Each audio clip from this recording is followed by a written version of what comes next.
I have listened to some of your discussion around the micronutrient. Actually, it might have been Bonnie I was listening to recently, and she was talking about the supplement dosages that people were getting, and that there was no correlation between the deficiency in their blood, which I thought was fascinating, and their response to the supplements, or even the dosage of their supplements and how much their levels raised in their blood. So it was so hard, so difficult, isn't it, to sort of and that was, you're deficient, you can have that. Yeah, and that was work that I did based on our ADHD studies, was to look at blood levels as predictors, and they weren't good predictors. And so it made me realize that it was more that if you're deficient, then that's good to know. I mean, it's good to know if you're vitamin D deficient, like a blanket outright nutritional deficiency, because you're going to be ill as a consequence of that. And it'll probably help explain perhaps some symptoms that you're presenting to your GP with. So that can be useful. But the problem is that if you're quote unquote normal in your blood levels, then nutritional interventions is entirely dismissed as an option. And so the big point of what I drew out of those data that we analyzed was that people were mostly coming into our studies, quote unquote, normal on the typical blood levels that people would not typically get done in their GP office, not kind of like what you do in a holistic place, but your vitamin D, your B12, your copper, your zinc, things like that. And they would be normal, and yet they responded to the nutrients. And so that suggests that even people who are normal can benefit from the nutrient supplementation. And Bonnie and I have kind of come up with the idea that maybe it's a nutritional deficiency relative to your own metabolic needs rather than to the average population. And so when you compare yourself to the average population, you might look fine, but that your needs are higher. And we know that people's needs, different people have different needs. And the most obvious one that sort of should hit people in the head is that if you have a mental health problem, your nutritional needs are probably higher. Yeah. Or if you have a physical absolutely. health issue, your nutritional needs are higher. So, absolutely.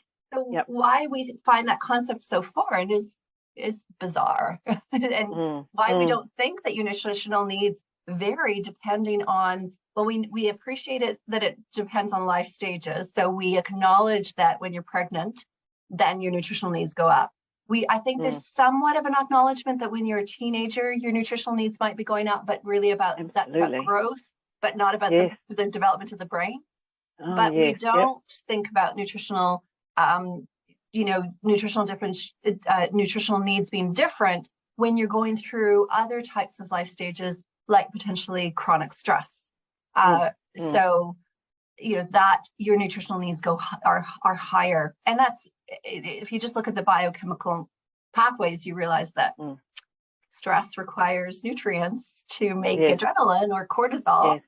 And if you are constantly redirecting all your nutritional resources, which are a finite resource, to the stress response, then you're going to have less available to regulate your emotions and your sleep. And then you also start to understand why people get sick when they're stressed. And your defenses are down.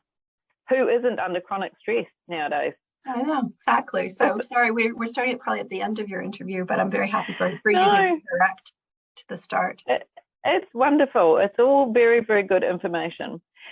So I guess the first inquiry I had for you was, when did you first discover that nutrition had such an important part to play in mental well-being and mental health?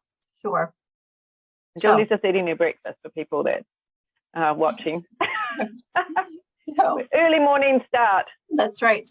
It's granola, yogurt, and berries, and raw exactly milk. What I had. Well, I didn't have the raw milk. I had the kefir yogurt for breakfast. So there we go. Yeah, also the granola and fruit. Homemade granola that's in the book. Yes. The recipe is. Oh, wonderful! Oh, good. Yeah, fantastic. So, well, I guess the first thing that I'd like to always say, Helen, is that I haven't discovered anything personally in that. The idea that nutrition is relevant to the brain is something that's been understood for centuries. And so what I think that I've done, hopefully I've played a role in it, because it's not me alone, is that I've played a part in the putting nutrition back on the map as being relevant to mental health. So our ancestors knew it, and we knew it in 19th century around that one of the things that was in the books, the People's Home Library, was that imperfect nutrition was the cause of insanity. So that was something that was known in pioneering times in North America. So, and there's other citations historically as well. So just want to make sure that people don't think that I am the one who has discovered this, because I haven't.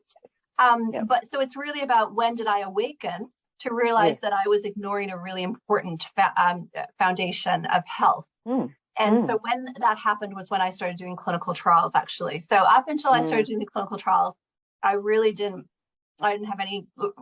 had no knowledge about nutrition. In fact, it took 8 years after doing the clinical trials that I started to understand why this might be particularly important. So just to give the background of how did I get involved in this, was that I initially, I did my PhD with Bonnie Kaplan, who I co-wrote The Better Brain with, and finished that in 1998. And around that time when I was doing my PhD, she was approached by some families in southern Alberta, Canada, who were treating themselves with nutrients, minerals and vitamins. And she initially was dismissive of this idea, but eventually was convinced to do some small clinical trials. And so she published these preliminary case series in early part of the century, along with a few other psychiatrists who were observing something similar across North America, around using these nutrients, this combination of a broad spectrum of micronutrients, nothing special, and that they were specifically targeting bipolar disorder at the time, and finding that people were getting well, and also getting well with a lower dose of medication. And as a psychiatric nurse, I'm sure you appreciate that that's pretty important and should be really significant, and people should pay attention to, because we know that the side effects can be really intolerable, and the lower the dose of the medication, then hopefully the lower the likelihood of them being problematic.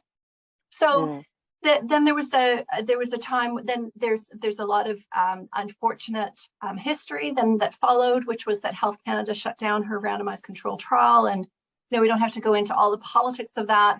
No. But and so I heard about these studies, but I was doing other stuff. I was doing research on ADHD. I'd moved to Toronto and I did a postdoc there, looking at ADHD in females particularly, and then moved to New Zealand in 2000, where I got to kind of post to teach child clinical psychology, because I am, after all, a clinical psychologist. Yes. So I moved to New Zealand, and then and had 2 children. I continued to do this research on executive function and things associated with ADHD. Bonnie came and visited around 2003 and did a talk with about these preliminary studies, and she really tried to get psychiatrists to pay attention, because I think her idea at the time was that you have to get psychiatry on board. So I went to the talk, and I know the psychiatrists, and actually one of them is a collaborator at the moment, and so it wasn't all a failed effort. But they didn't really pick up the reins and get it going. And so a few years later, I kept going back to Calgary, because my in-laws are from Calgary. So I would go back every year or so. And she just kept saying, Julia, you really have to study this. You have to study this. And I was like, okay, I'll do a small clinical trial. Let's see where it goes. So I got it started. It was slow going to get it through ethics. There was no money. But so ran it on a shoestring budget, and did a small clinical trial with adults with ADHD.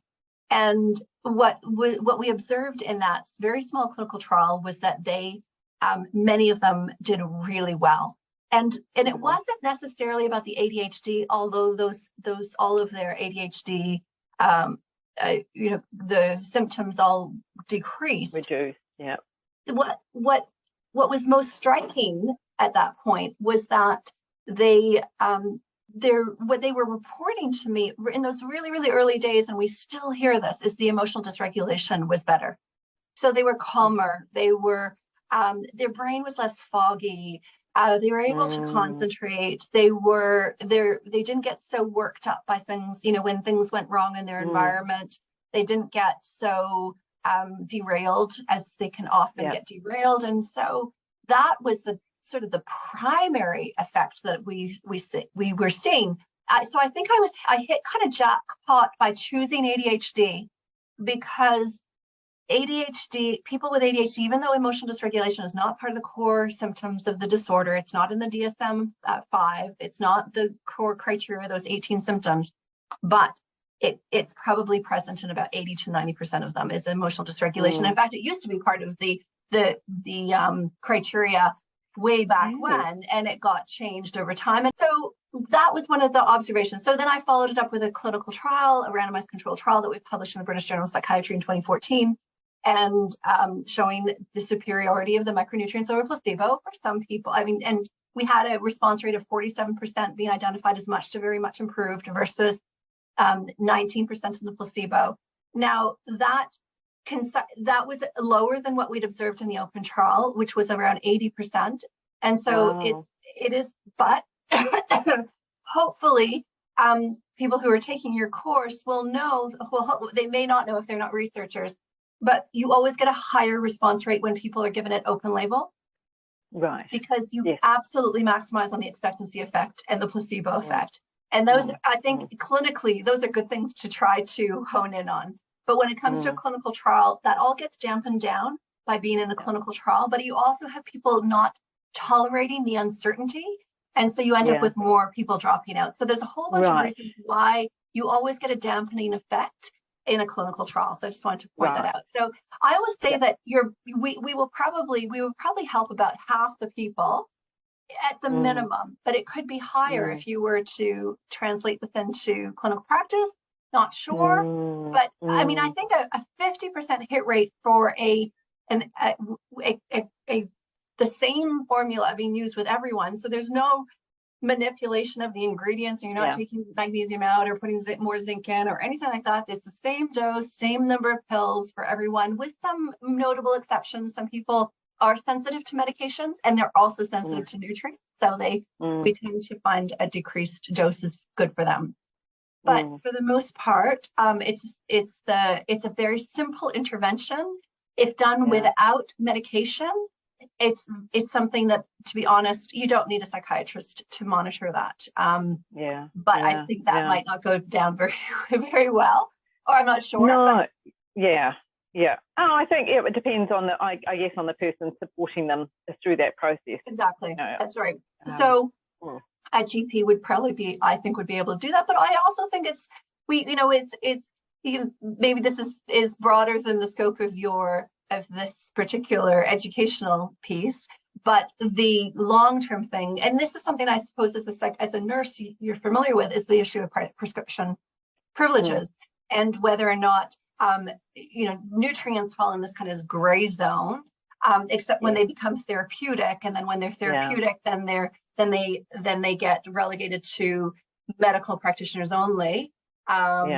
Sort of sometimes, but I'm not entirely clear about how that works for herbalists. But so there's definitely some cleaning up of legislation that needs to happen. And that's a very messy sort of part of a lot of. I know you're doing a bit of work at the moment with New Zealand's regulatory body for looking at micronutrients. I know it's a bit off topic. Yes, no, I am. I put in. So if you wanted to just sort of accelerate through my career, and just to say that we then replicated very similar findings in kids with ADHD.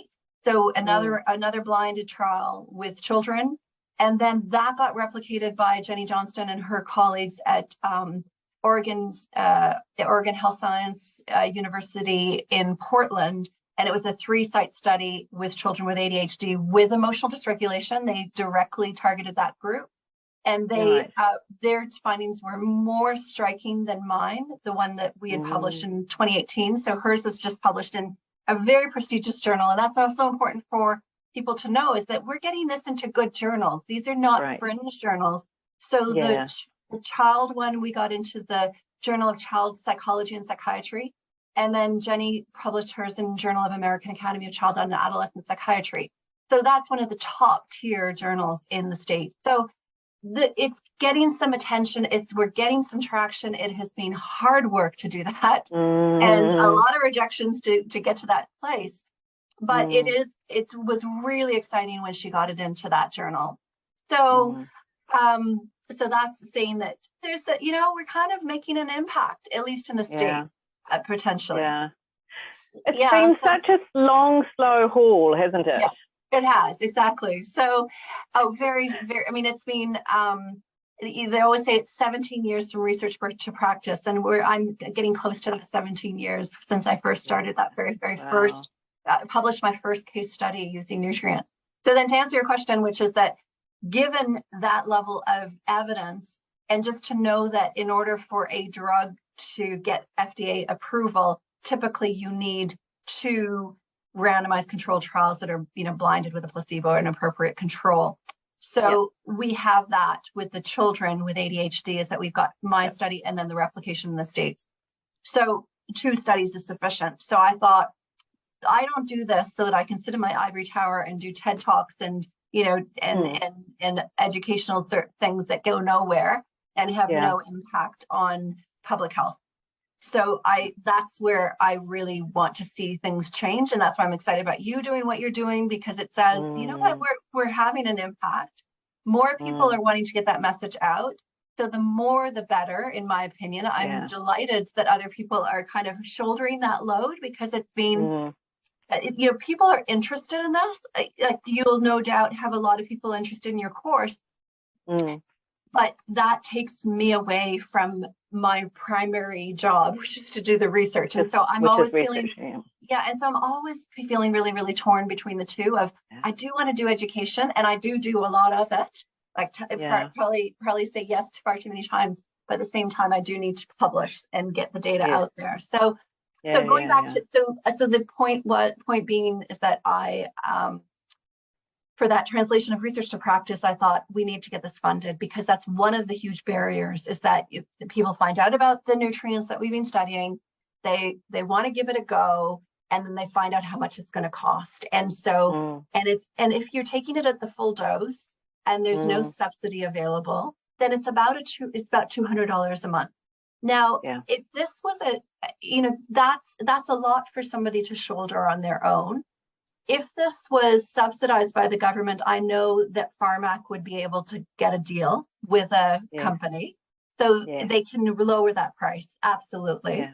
And we pay a lot for a lot of drugs in New Zealand, and far higher than that on a monthly basis. So we're not actually talking about a massive cost to the public, and the gain is potentially huge. And I mean, even saving a few kids from going down the track of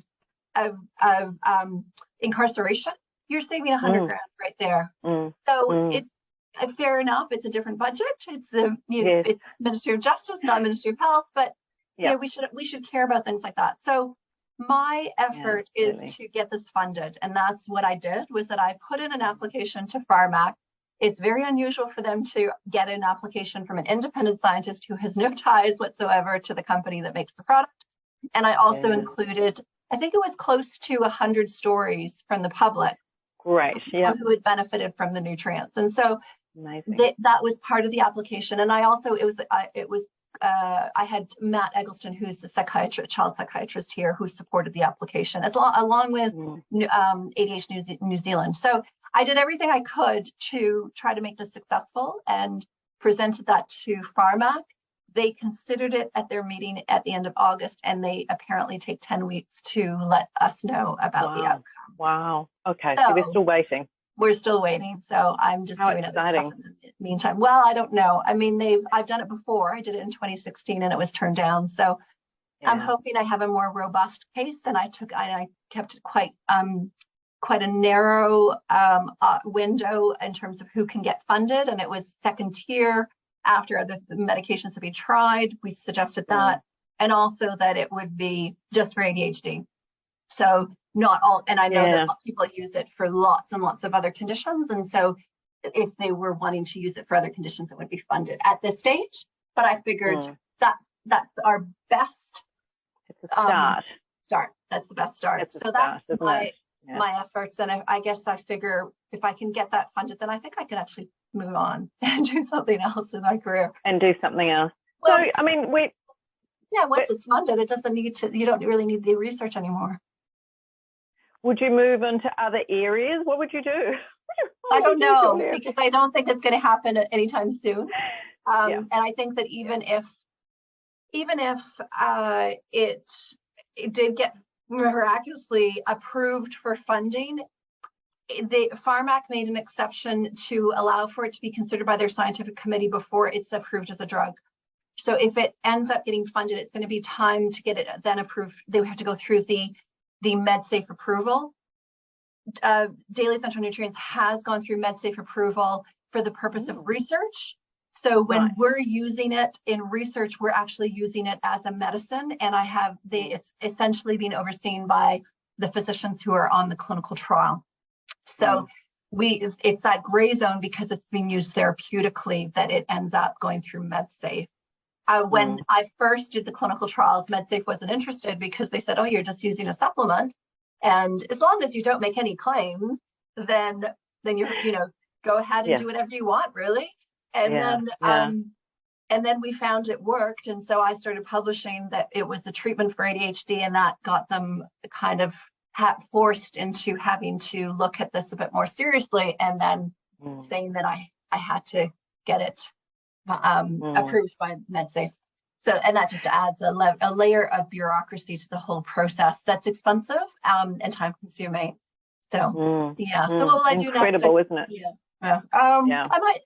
There's still work to be done. There's other 12 a day is a big challenge for some people. Some people can do it no problem 2 or 3 times a day, and they just get into the routine of it.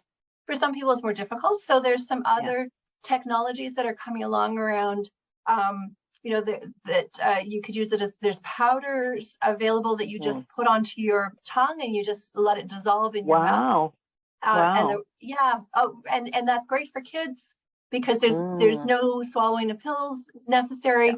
The taste isn't bad. Like, there's different flavors. There's sour berry, there's banana, tropical punch. And so we've got some preliminary trials going to my lab at the moment, testing that kind of that particular formula. There's some one-a-days that might come through. I'm not quite sure exactly, I know, but how they're going to do that, and particularly things like calcium are really bulky. So how they're going to achieve that is a bit of a mystery to me, but I think it's got to do with how finely they can pulverize it into really, really small particles, so that the absorption through the gut is increased, because a lot of what you take goes straight through. And so, and so it's about trying to get that. So that's something else that it might be coming down the works, but I might just kind of move into diet. I might start looking at, diet versus micronutrients, or maybe can you CBT, can you potentiate CBT by adding in a bit of micronutrients? I don't know. I've got a bit of time, and I feel a little bit,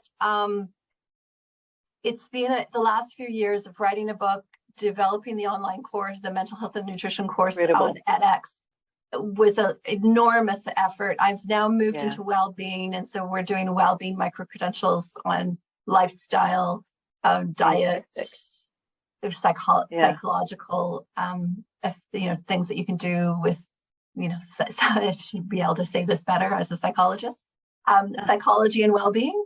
And things like, that sort of honing on the positive psychology movement, and sort of seeing what's out there, what research has been done on gratitude and savoring and mindfulness and those types of interventions. So I have been busy. Stuff. Yeah. So I've been busy with that all year. And so that should be launched next year. So it's, I've kind of been diverted as well by that. And then we've got some studies finishing off, and we've got some studies going. So I don't have to make a decision for a couple of years, is the bottom line. You could have some rest too, perhaps.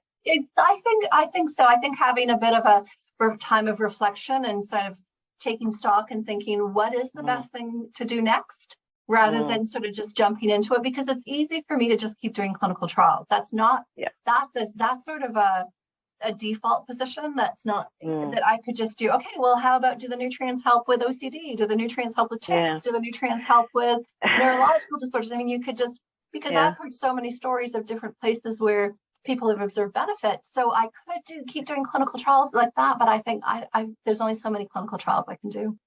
Yeah. And I know that one of your students did a clinical trial with micronutrients, and I'm not sure what they used, and PMS, or premenstrual syndrome, they used. Yeah. I was wondering if you, what else are you aware of, or what else have maybe some of your students looked at? I know that I really like that study too. I thought that was fantastic, and I often quote that for people who struggle with PMS. And that is one of those things, those avenues where one of the early observations in the ADHD studies was that women would tell us that they had their PMS symptoms were gone. And so we heard this story over and over again, such that when Hannah Retallack-Brown, who's the student who did that study, came along and wanted to do a PhD with me, I was like, well, I don't know. I mean, I've heard about this effect on PMS. I don't know if it would work. Let's do, you could do a clinical trial on that. And so she did. Another one was on helping people quit smoking, because another early observation that we heard was that people were telling us anecdotally that they were reducing their use of cannabis and cigarettes and alcohol. So again, it was Pip Rehana came along, and she wanted to do a PhD. So I said, well, I don't know about this, but here's something we could look at. And that study was really hard to do, because what I learned was that when people relapse in their smoking, they just drop off the face of the earth. They seem to know your phone number, and they block you, and we had a very high dropout. But even with the high dropout, we had 40% quit rate at 3 months, which is higher than Champix, which is the funded medication in New Zealand. So you'd think. We did, it's one of those things where I try, how hard can you try to sort of bring that to people's attention and say, well, look at this observation. Isn't this interesting? You guys are trying to get to smoke free by 2025. Here's one thing that might be relevant. Here's the solution. Here's the potential solution. But just like everything, we ignore prevention as cure. And so we really lose opportunities by not exploring how a good nutritional foundation may prevent people from going down the route of getting a mental health problem, as opposed to waiting for them to develop it and then kind of going, oh, wow, well, that's really serious. So it's a crisis. And so you end up then dealing with the crisis rather than the big underlying problem, which is that probably there's a nutritional foundation that's missing as a piece of their presentation. I wouldn't say it's necessarily the whole thing, but can definitely absolutely as a piece. And I suppose that sort of also brings me to that question of, why do you think, because I come across this as well, I speak to psychiatrists, and in fact I remember this was a few years ago, I remember speaking to one psychiatrist about the impact nutrition could have, and why don't we as mental health professionals look more at nutrition, and their response was, there's not enough research. And I was like, gobsmacked, because in my mind I was like, there's plenty of research, but then I thought, well, they're not getting to see the research because nobody's putting that in front of their face, because who would, unless they go researching themselves. And I think what I would hope that if they did show that curiosity, that's all they need. Curiosity, not skepticism. I mean, skepticism is fine, but a closed door is no good. So completely just dismissing it, that's always a problem. And I can, sometimes when I'm talking to someone, I see the door just shut, and you kind of go, I'm not going to get anywhere with you. It's not good. You're just there. You're just here to find problems with us, dismiss it, and not engage. And so I just close the door. I don't have time, to be honest, to try to convince people like that anymore. There's enough people who are interested that those are the people. It's the early adopters. You need to convince the early adopters, and the rest will follow reluctantly when they realize that they're the last ones to kind of get onto this boat. Absolutely. So I think what was I going to say to that? So the evidence, I mean, the big evidence base, Helen, that I know you're very familiar with, is that you've got you've got a whole bunch of different tracks of research that are all pointing to the same thing. So you've got the observational studies, the cross-sectional studies that sort of started with Felice Jacka's study where she looked at the correlation my absolute favorite. And that got into the American Journal of Psychiatry. So it's not like it hasn't had its time in the front line. So maybe people ignored it or they forgot about it, but then there's a whole host of cross-sectional studies to the point where I think we've got so many that when I see yet another one come through for me to review, I'm kind of like, well, and then it shows the same thing. You're kind of like, how many of these do we need? And this is kind of getting a bit repetitive, but replication is important. So we're at that point now. Whereas when I did my TED Talk in 2014, we had not a lot of those kinds of studies. So it was kind of still preliminary. Prospective studies have come out, those ones following people over time. Your diet today predicts your mental health tomorrow. 2 years down, 5 years down. Maternal studies, what mom eats during pregnancy increases the risk or decreases the risk of her child having mental health issues. So there's those studies now. And then there's the randomized controlled trials that have been done, starting again with Felice Jacka's smallest trial, and that was published in 2017, showing that if you teach people how to eat according to Mediterranean style principles, then they can go into remission in their depression, and then three replications have followed that. So then on top of that, you've got our work on the broad spectrum approach, which is the giving of the broad number of minerals and vitamins that are also showing the importance of these micronutrients, nutrient density on brain health. So I think it's pretty robust to where it actually really should be gaining traction. And I just wait for the tipping point, because it could happen tomorrow if I'm being optimistic.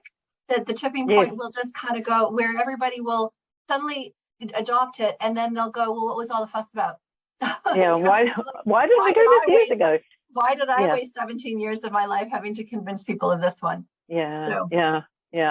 Well, there's a lot of people, I think, definitely coming on board slowly but surely, which is obviously, the reason why I put this course together was to really, initially it was for mental health nurses. I really wanted to get the nurses on board because I think they're a very powerful group once they choose something that they can then be the educators in some ways to the psychiatrists and actually looking at what else they can do. And you have that inroad. I mean, I work on psychologists a lot, and in terms of clinical psychology, and I certainly quite a few are on board. And there's the worry always about the scope and whether or not talking about diet is within their scope or not. And I'm trying to convince them that if you talk about exercise, you can talk about food.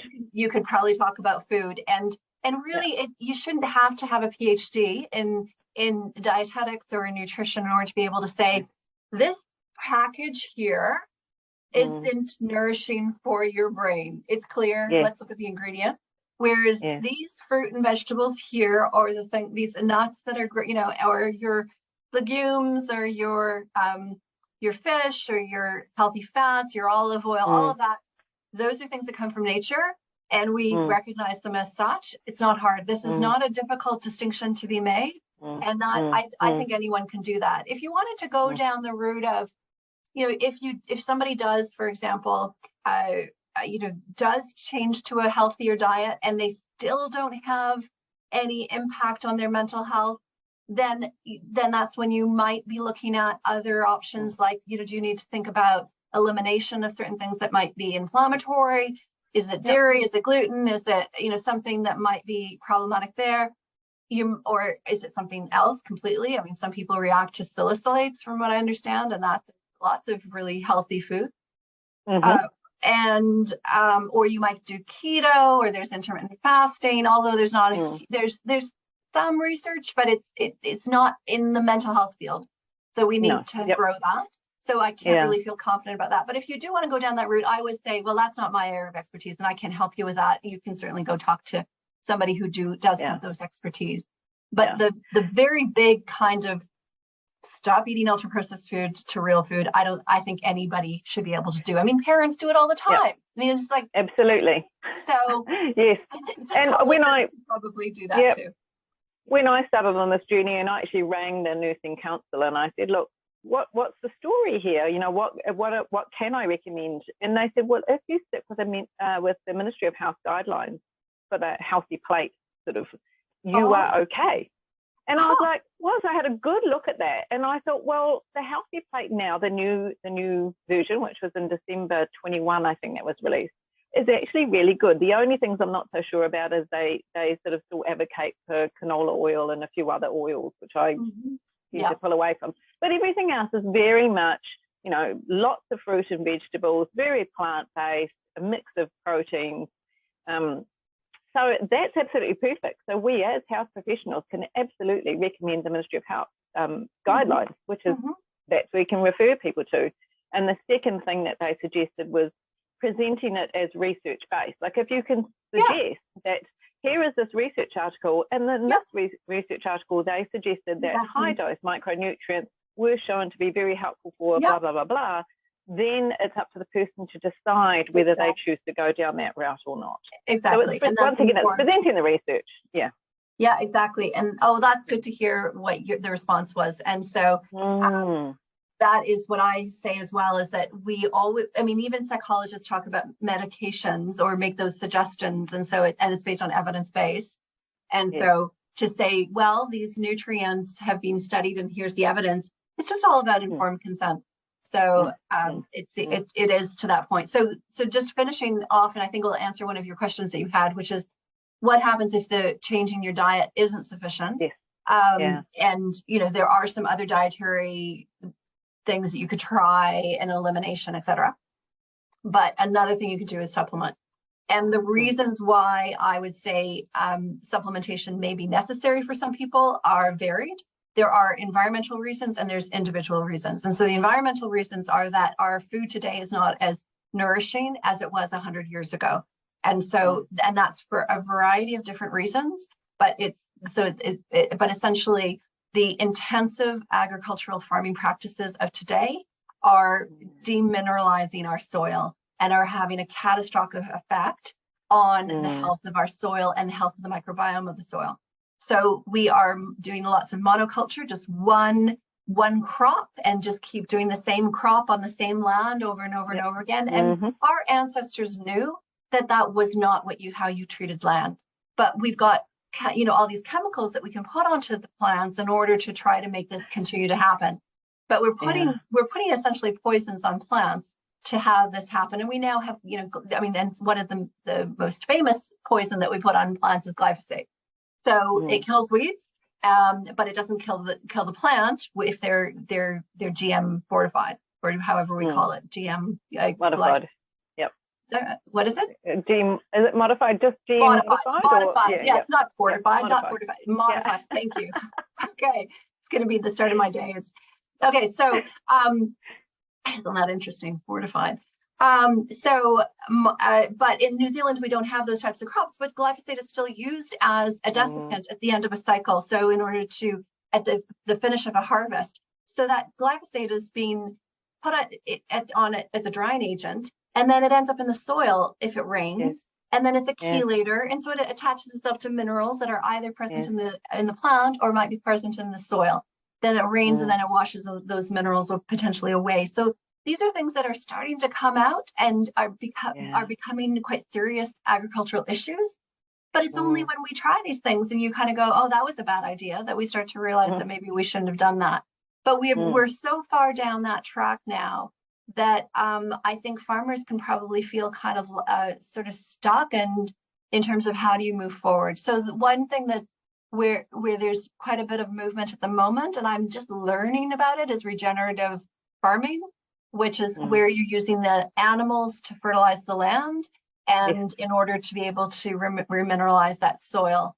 And the benefit of that is carbon sequestering can happen as well. But then there's there's the cry out that we can't possibly use animals, and that whole story about the carbon and the methane and versus fossil fuels is a contentious story that I don't want to get into, because I still feel like I'm at the beginning of my journey, but it's one that I think people need to get educated on. So that's one. Those are a few environmental factors that, and we also select crops that grow quickly.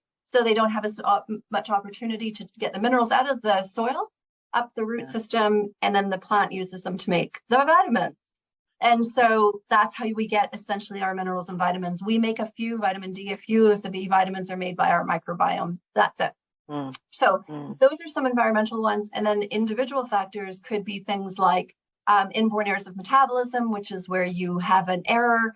A famous one is MTHFR, but it gets far too much time, I think, airtime, because it's only one. And you're kind of like, genetics is far more complicated than that. I've spent quite a few years now with geneticists, and I am absolutely convinced that to think that there's just one error can make or break it is just too simple way of looking at it. Although there are, of course, some historical and some exceptions to that rule, Huntington's, for example, being one of them. That's one gene. But for the most part, the understanding of psychiatric disorders, there's could be multiple errors at many gene sites. All of them contribute a very, very small amount to the overall expression. But if you have an inborn error metabolism, that means that, say, for example, it might affect the methylation cycle. You then have a sluggish, slow metabolic reactions. The good news is you can speed that up by giving more cofactors, and the cofactors are vitamins and minerals. And so you can resolve some of those inborn errors of metabolism potentially. That's hypothetical, but it has been shown in physical illness. So there's no reason why it wouldn't be relevant to mental health. So that's one individual factor. Other ones could be stress. Like if you're under an enormous amount of stress, we talked about this at the beginning of the interview, the diversion of nutrients towards the fight-flight response, less remaining for modification of your mood or your sleep cycles, your anxiety, et cetera. So that's another individual factor.